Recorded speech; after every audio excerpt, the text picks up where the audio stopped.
Captain Ibrahim Traore has survived more than just bullets. He's dodged betrayal, backdoor deals, and coup attempts from people who once smiled in his face. But now the fire's coming from a different direction. And this time, it's not from within his borders. Believe it or not, the latest wave of backlash is rising from the streets of Paris. Yes, Paris. A group of Burkinabe protesters showed up there, holding signs, shouting slogans, and calling Traoré a dictator. They're demanding democracy. But here's the twist. They're doing it on the land of Burkina Faso's former colonizer. Now that raises a question. Why choose Paris of all places? Why not rally in Ouagadougou, where Traoré has openly said people can protest, even against him? Why take the fight to France unless the real target isn't Traoré, but something much deeper? This isn't just about political disagreement. It's a bigger, older story. A battle that keeps repeating in Africa. A fight for real independence, for dignity, for control over land, resources and futures. And Traoré? He's rewriting that story, not with caution but with fire in his chest. Just a few days ago, he stood before his people and spoke from the heart. No teleprompters, no polished soundbites, just raw truth. His voice cracked as he said, maybe our crime is wanting hospitals that actually help the sick, schools that actually teach, roads that don't swallow cars. He said maybe their mistake was giving farmers free fertilizer, helping them grow their own food instead of relying on imports. Maybe the offence was trying to change the school curriculum so it reflects African realities, not foreign ones. Every time they try to build something new, from railways to healthcare systems, someone, somewhere, seems to have a problem with it. If you are still watching this video, it means you love watching videos about Captain Ibrahim Traore. Why not take out a second and hit that like button so when next we post a video, you will be the first to see. There are still people, silent followers of the old ways, who cling to the hands of the imperialists and try to drag us down. But Captain Ibrahim Traore isn't losing sleep over them. He knows something they don't. History always sides with those who dare to dream big. And every passing day, history keeps proving him right. When Traoré first spoke about turning Burkina Faso into an agricultural powerhouse, people laughed. They called him crazy. They said it would never happen. But today, the seeds he planted are blooming. Cocoa farms are thriving. Sunflower fields are golden and wide. Wheat crops are growing strong. It's no longer just a dream. It's happening. Right there on Burkinabe soil. Every speech Traoré gives isn't just words thrown into the air. They're battle cries, calls to build a Burkina Faso that's free, wealthy, and proud. You can hear it in his voice. This is a man who carries the heavy weight of history on his back. He knows the risks, he knows the dangers, but still, he refuses to bow. Since the moment he seized power in September 2022, overthrowing interim leader Paul-Henri Damiba, Traoré's life has been a constant storm. He's been swimming against waves of threats, betrayal. Some reports flying around on social media say he survived at least 18 assassination attempts in just 2 years. Nobody can say for sure if that number is exact, but the point is clear. Someone, somewhere, keeps trying to take him down. And it's not just enemies at home causing trouble. Outside forces, the ones angry about losing their grip on Burkina Faso's riches, are lurking too. Traoré's bold moves, like kicking out foreign soldiers and reclaiming the country's resources, have ruffled a lot of powerful feathers. One country in particular has taken centre stage in all this tension: France. Under Traoré's watch, Burkina Faso didn't just whisper about change, it acted. French soldiers were ordered to leave, diplomats accused of meddling were shown the door. And in January 2023, the streets of Ouagadougou told the whole story. Russian flags waved high, and protesters held signs screaming, "French army! Get out!" The political winds were shifting fast, and everybody could feel it. But then came something strange. A small group of Burkinabe citizens showed up in Paris, chanting for Traoré to step down and begging for a return to democracy. Why Paris? Why not home, where freedom to protest is guaranteed by Traoré himself? The choice of Paris isn't just odd, it's telling. France has long been accused of keeping its former African colonies tied up with loans, military bases, and political deals that put French interests first. Captain Traoré hasn't been shy about calling it out either. Back in January 2025, he slammed President Emmanuel Macron for acting like Africa owed France a thank you for fighting terrorism, firing back that Macron was insulting an entire continent. Traoré's message was simple. It's time for Africa to stand tall, cut the puppet strings, and think for itself. Yet somehow in the middle of all this, a handful of protesters thought Paris, the heart of the old empire, was the right place to demand Traoré's removal. Under the old rulers, Burkina Faso was stuck in a brutal cycle. Violence, poverty, and total dependence on outsiders. It was a system that kept the country weak, and Captain Traoré knows it all too well. That's why he keeps telling his people, if you want to protest, go ahead. Even if you're protesting against me, do it right here in Burkina Faso. So it makes you wonder, why are some people flying all the way to Paris to chant for his downfall? Is it really just about politics? Or is there a bigger hand at work? One that feels threatened by Traoré's dream of an Africa that can finally stand on its own. If you listen closely, history hums a familiar song. Leaders like Patrice Lumumba, Thomas Sankara, and Muammar Gaddafi were all labelled dictators by the West the moment they challenged the world order. Each time an African leader pushed for real independence, the same script played out. Accusations, isolation, and eventually, elimination.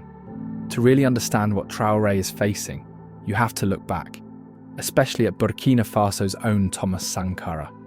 Sankara was just 33 when he took power in 1983.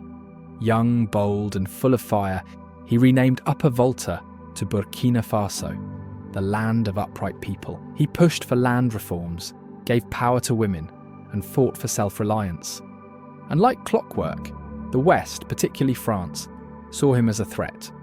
His assassination in 1987, with foreign fingerprints all over it, opened the door to decades of foreign influence and exploitation. Traoré knows Sankara's story by heart. He often calls on Sankara's spirit in his speeches, vowing that Burkina Faso will never again be anyone's pawn. But here's the key difference.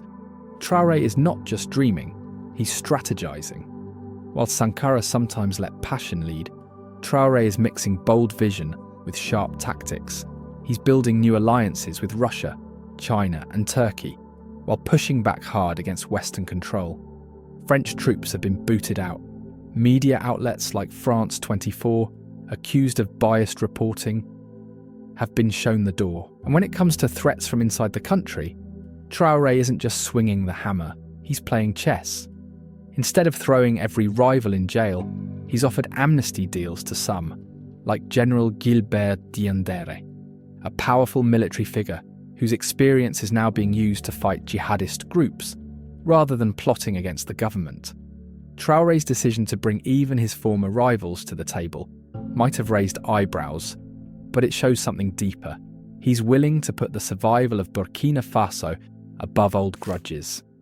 And it's not just political games. Traoré's focus has always been on the people, not on padding his own pockets like so many leaders before him. His policies are about real, visible change. Farmers are getting tractors, ploughs, and motorcycles. Fertilizer prices have dropped. The dream of better farming isn't just a speech anymore. You can see it happening in the fields.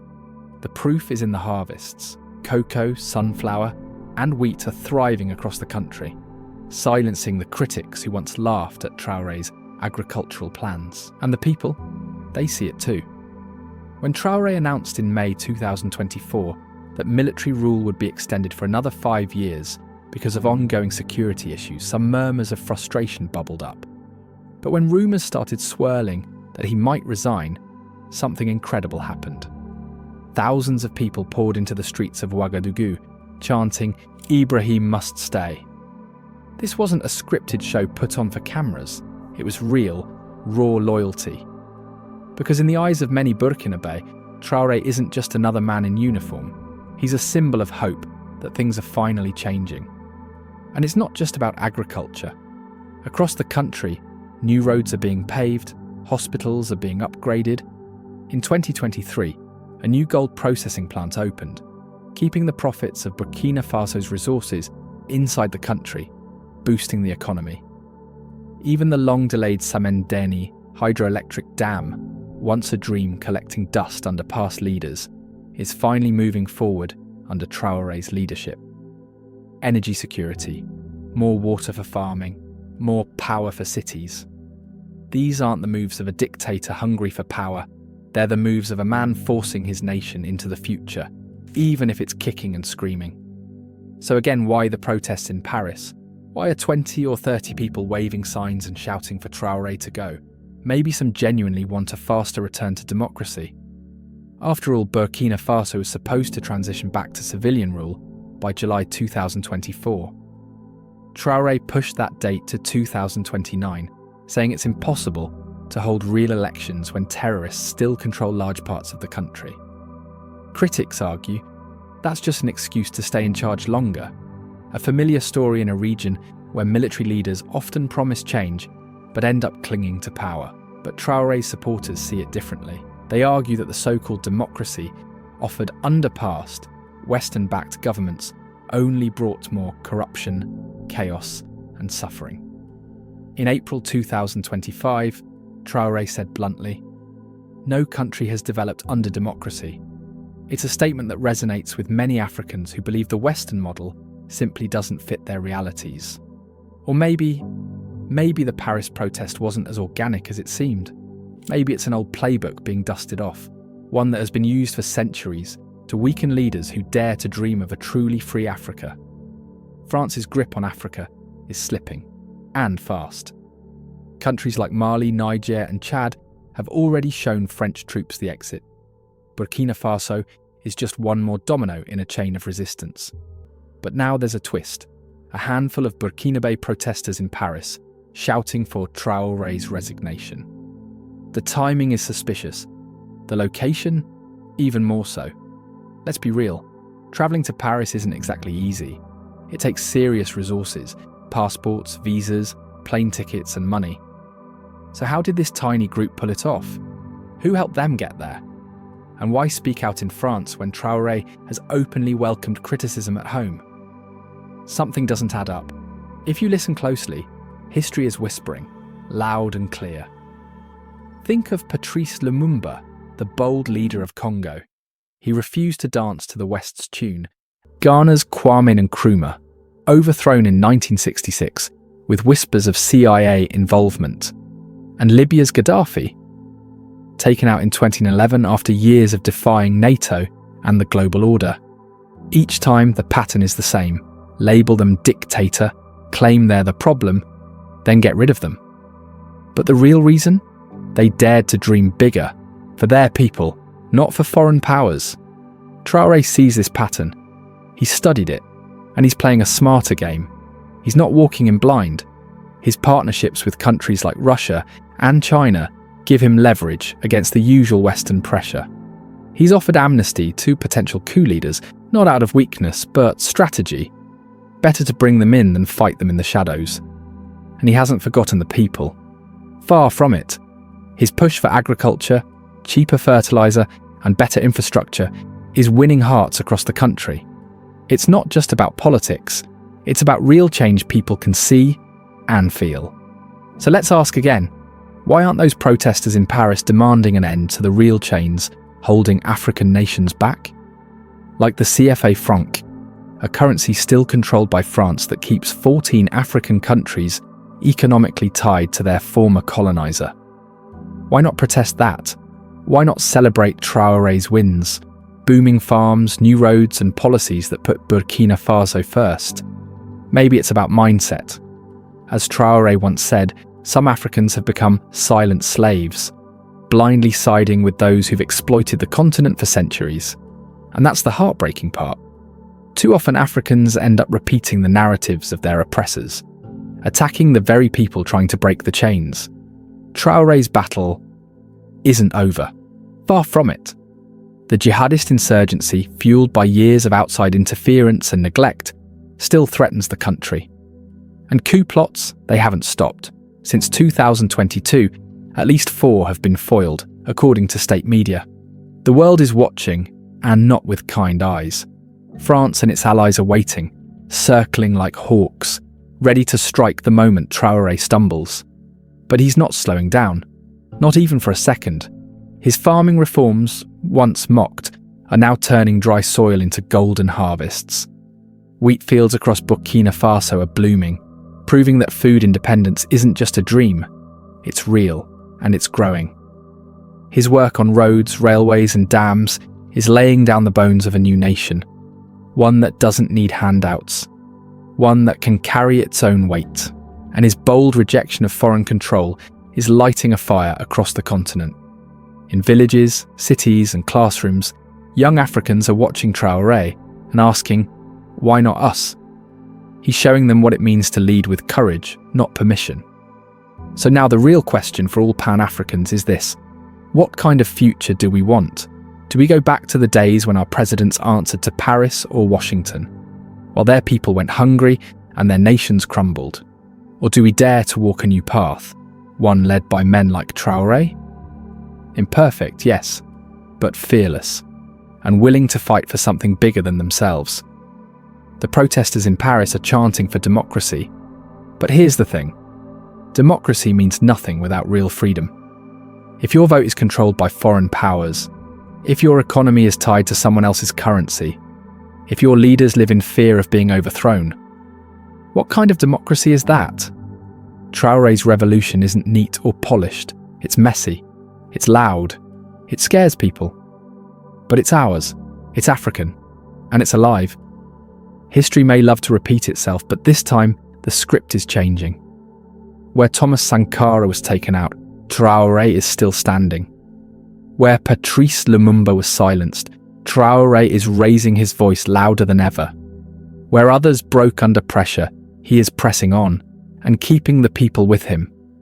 So let them protest, let the whispers of coups continue, let the Western powers plan behind closed doors.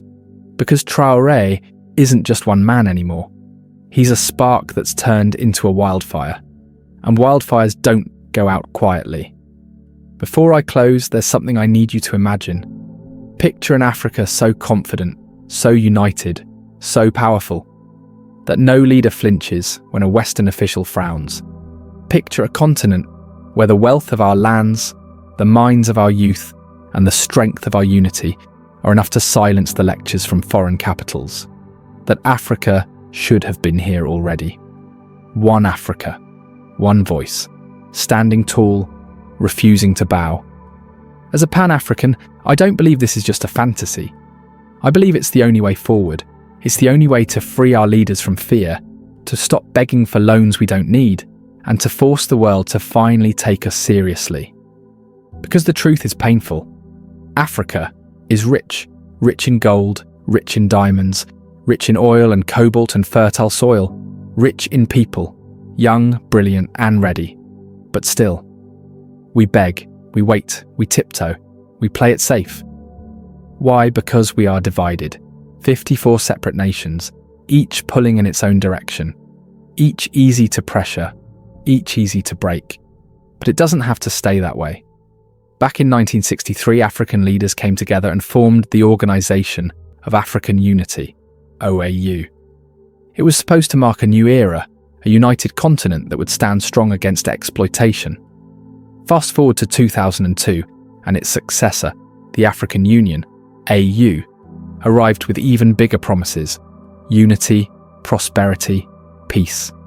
And yet, here we are, still divided, still afraid, still begging for scraps. Let's talk about that fear, because it's the invisible chain that holds our leaders back. History is full of warnings about what happens when an African leader dares to stand up to the West. Take Kwame Nkrumah, Ghana's bold dreamer who pushed for a United States of Africa, overthrown in 1966 with Western fingerprints all over the coup. Why? Because he refused to be anyone's puppet. Patrice Lumumba, Congo's passionate voice for independence, assassinated in 1961 after challenging Belgian and American control over Congo's riches. Or Thomas Sankara, Burkina Faso's own revolutionary, who told his people to stand on their own feet instead of begging for aid. Killed in 1987 with whispers of foreign involvement still echoing. Even Gaddafi, controversial as he was, pushed hard for African unity and an African currency. In 2011, NATO bombed Libya into chaos and Gaddafi was gone. The message from the West has always been simple.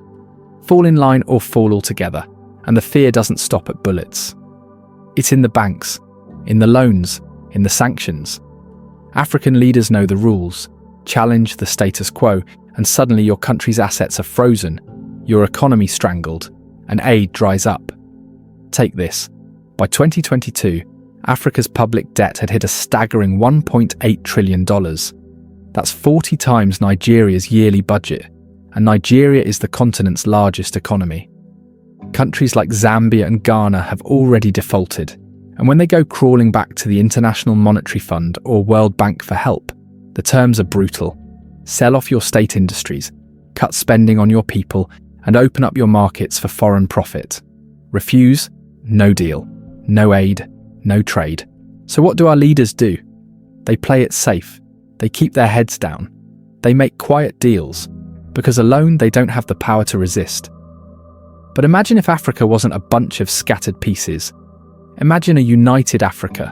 One flag, one voice, one nation, 1.4 billion people strong. Together, our GDP would be over $3 trillion, ranking 8th in the world. And more importantly, we'd have control over a third of the planet's minerals. Cobalt for batteries, lithium for tech, oil for power. The world wouldn't be doing Africa favours anymore. They'd be negotiating. No more leaders fearing coups. No more economies held hostage by foreign banks. Because the collective power of a united Africa would make any would-be bully think twice. The West has always played the same old game. Divide and rule. Pit Nigeria against Kenya, Ethiopia against Sudan. Keep us fighting each other, so we never realise just how powerful we could be. Together. But that game falls apart the moment Africa unites. A united Africa wouldn't need to knock on Western doors for loans. We'd fund our own development, with our own resources. No more watching our gold and oil build skyscrapers in London and New York while our schools fall apart back home. The key? Economic integration. And we've already started. In 2021, Africa launched the African Continental Free Trade Area, AfCFTA. The goal? One giant market for over 1.3 billion people. According to the European Union, this could lift 30 million people out of poverty and boost trade between African countries by 60% by the year 2030. Right now, only 15% of Africa's trade is with itself. In Europe, that number is 68%. In North America, it's 37%. We're lagging not because we lack resources, but because the borders we inherited were never designed to make us work together. If Kenya needs manganese, why import it from Australia when Burkina Faso has it? If Burkina Faso needs tech expertise, why turn to Silicon Valley when Nairobi's Silicon Savannah is right next door? A united Africa could trade within its own borders, share resources, build industries, and never worry about Western sanctions. If one country was hit, the others could rally, sending food, money, or support to keep it going. No country left stranded, no leader forced to beg. This is exactly why the West fears African unity. A divided Africa is easy to manipulate. It's been that way since 1884, when colonial powers met at the Berlin Conference and drew up borders like lines on a map, with no care for tribes, families, or nations. To this day, those lines are a curse, splitting communities between Nigeria and Niger, breaking up Somalia into 4 countries, scattering the U people across Ghana and Togo. But a united Africa could finally put an end to that.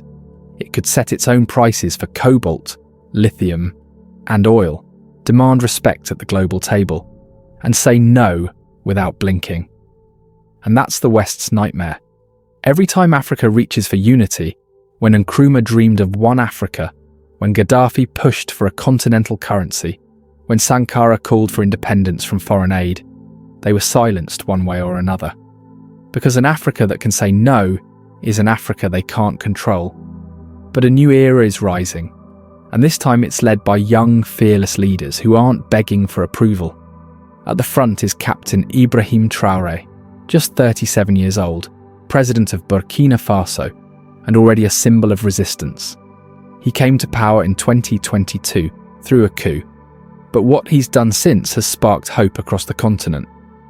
Traoré doesn't hold back. He's called out Western hypocrisy.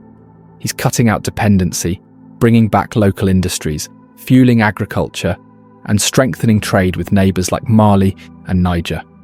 His courage is contagious. In Kenya, youth-led protests in 2024 forced the government to back down on a finance bill pushed by the IMF. In Nigeria, more and more voices are demanding local control over oil, tired of watching foreign companies thrive while citizens suffer. Across Africa, the streets are waking up. 70% of the continent is under 30, and they're chanting in one voice, Africa for Africans. They don't see Traoré as an exception. They see him as a blueprint for what's next.